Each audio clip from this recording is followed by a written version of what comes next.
Hello everyone, आज के इस वीडियो में हम क्लास 6 के नागरिक शास्त्र के पार्ट 3 सरकार क्या है में दिए गए अभ्यास प्रश्न के हल देखेंगे। प्रश्न 1, आप सरकार शब्द से क्या समझती हैं? एक सूची बनाइए कि किस तरह से सरकार आपके जीवन को प्रभावित करती है। उत्तर, सरकार कुछ लोगों का ऐसा समूह है जो लोगों के लिए व्यवस्था करती है, नियम बनाती है और निर्णय लेती है। इन नियमों को अपने देश में रहने वाले लोगों पर लागू करती है। सरकार निम्नलिखित प्रकार से हमारे जीवन को प्रभावित करती है, जो इन निम्न बिंदुओं में प्रस्तुत हैं। पहला, सरकार का सबसे बुनियादी और महत्वपूर्ण कार्य अपने नागरिकों को बचाव और सुरक्षा देना है तथा कानून एवं व्यवस्था बनाए रखना है। दूसरा, देश के लोगों को जन सुविधाएं जैसे परिवहन, शिक्षा, स्वास्थ्य, संचार आदि उपलब्ध कराना। तीसरा, देश में लोक कल्याणकारी योजनाएं लागू करना। चौथा, विपदाओं के समय पीड़ित लोगों को सहायता पहुंचाना। पांचवा, देश में शांति तथा कानून व्यवस्था लागू करना। प्रश्न दूसरा, सरकार को कानून के रूप में सबके लिए नियम बनाने की क्या जरूरत है?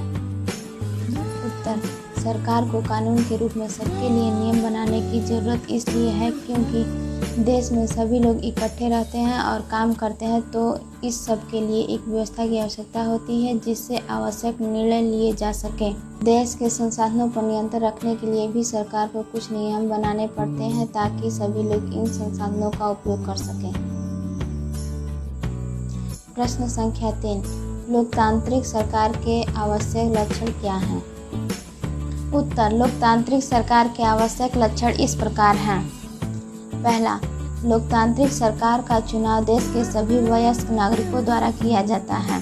सेकंड, लोकतांत्रिक सरकार को अपने निर्णयों एवं उठाए गए कदमों का आधार बताना होता है और सफाई देनी होती है। प्रश्न चौथा, महिला मताधिकार आंदोलन क्या है, इसकी उपलब्धि क्या थी? उत्तर, महिलाओं द्वारा मताधिकार के लिए आंदोलन चलाया गया था। इस आंदोलन को महिला अधिकार आंदोलन कहा जाता है। पूरे यूरोप और अमेरिका में महिलाओं को सरकार के कार्यों में भागीदारी का अधिकार नहीं था।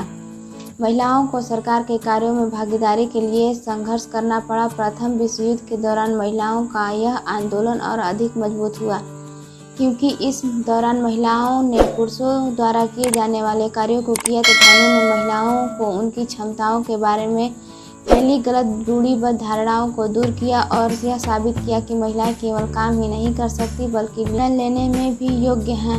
इसके बाद अमेरिका में औरतों को वोट देने का अधिकार 1920 में तथा इंग्लैंड में यह अधिकार 1928 में दिया गया। प्रश्न 5वां, गांधी जी का दृढ़ विश्वास था कि भारत में हर एक वयस्क को वोट देने का अधिकार मिलना चाहिए, लेकिन बहुत सारे लोग उनके विचारों से सहमत नहीं हैं। बहुत लोगों को लगता है कि अशिक्षित लोगों को, ज़्यादातर गरीब हैं, वोट देने का अधिकार नहीं मिलना चाहिए। आपका क्या विचार है? क्या आपको लगता है कि यह भेदभाव का एक रूप होगा? उत्तर, हमारे विचार से भारत में सभी वयस्कों को वोट देने का अधिकार मिलना चाहिए। इन वयस्कों में अशिक्षित और गरीब लोग भी शामिल हैं क्योंकि वोट देने से अधिकार का अर्थ है शासन में भागीदारी।